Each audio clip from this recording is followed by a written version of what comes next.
ভুলে পড়া অন্নপূর্ণার ফর্ম, বিভ্রান্তের সাধারণ মানুষ। অন্নপূর্ণা ভান্ডারে ফর্ম নাকি এনআরসি, বিভ্রান্তিতে সাধারণ মানুষ। লক্ষ্মীর ভান্ডার কনভার্ট হয়ে প্রতি মাসে ৩,০০০ টাকা মিলবে অন্নপূর্ণা যোজনায়, কিন্তু ফর্ম দেখে চোখ কপালে সাধারণ মানুষে। সামাজিক মাধ্যমে অন্নপূর্ণা যোজনার যে ফর্মটি ভাইরাল হয়েছে তা ১ বা ২ পাতার নয়, একেবারে ১২ পাতার এক বিশাল ফর্ম।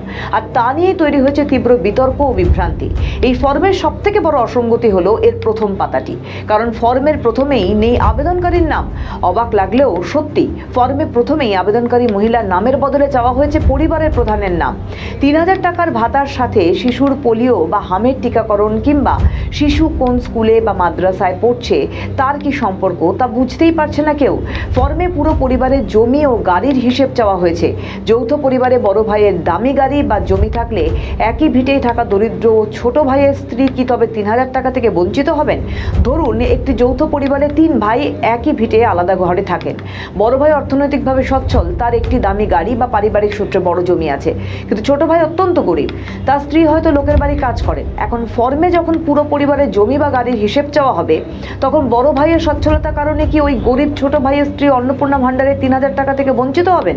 পরিবারে কতজন শিক্ষিত, কে বেকার, কার জিএসটি ফাইল আছে, সব তথ্যই দিতে হবে এই একটি ফর্মে।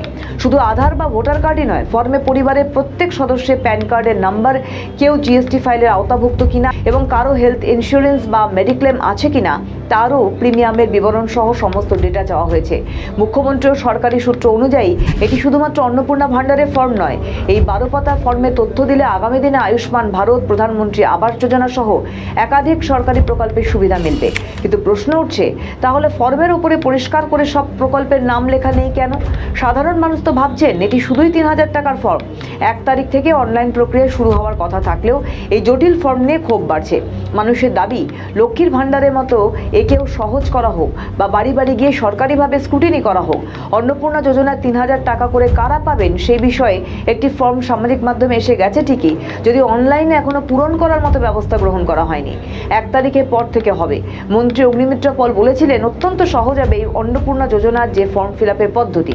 লক্ষ্মীর ভান্ডার যারা পাচ্ছিলেন তাদেরকে সরকার নিজেই কনভার্ট করে দেবে অন্নপূর্ণা ভান্ডারে। প্রথম দিকে এমনটাই বলা হয়েছিল, তারপর শোনা গেল যে লক্ষ লক্ষ ভুলভ্রান্তি রয়েছে লক্ষ্মীর ভান্ডারে। এমনকি অনেক পুরুষ এই লক্ষ্মীর ভান্ডার পেয়ে থাকে, তাদের নাম বাদ দেওয়া হবে। এছাড়া অনেকের হয়তো পুরনো বা বাতিল গাড়ি রয়েছে কিংবা পূর্বপুরুষের এমন জমি আছে যা অনুর্বর এবং কোনো আয় দেয় না, কিন্তু ফর্মে তা উল্লেখ করলেই সরকারি খাতায় তারা ধনী বলে গণ্য হতে পারেন এবং প্রকৃত যোগ্য হওয়া সত্ত্বেও ভাতা হাতছাড়া হতে পারে। যদিও বিরোধীদের একাংশ এবং সাধারণ মানুষের মধ্যে এই নিয়ে তীব্র ক্ষোভ তৈরি হয়েছে, তবে সরকারি সূত্র এবং প্রশাসনিক আধিকারিকদের মতে এই ফর্মটি করার পিছনে একটি দূরদর্শিতা রয়েছে। মুখ্যমন্ত্রী শুভেন্দু অধিকারী আগেই ইঙ্গিত দিয়েছিলেন যে এই ফর্মের মাধ্যমে শুধু অন্নপূর্ণা ভান্ডার নয়, আগামী দিনে আয়ুষ্মান ভারত, প্রধানমন্ত্রী আবাস যোজনা অর্থাৎ ঘর পাওয়ার প্রকল্প, স্বাস্থ্যসাথী সহ সমস্ত কেন্দ্র ও রাজ্য সরকার প্রকল্পের ডেটাবেস তৈরি করা হচ্ছে। অর্থাৎ একবার এই ফর্ম ফিল আপ করতে পারলে রাজ্যের নাগরিকরা সমস্ত সুবিধা একসাথে পাবেন। আমাদের ভিডিও ভালো লাগলে লাইক ও শেয়ার করুন, কমেন্ট সেকশনে আপনাদের মতামত জানান।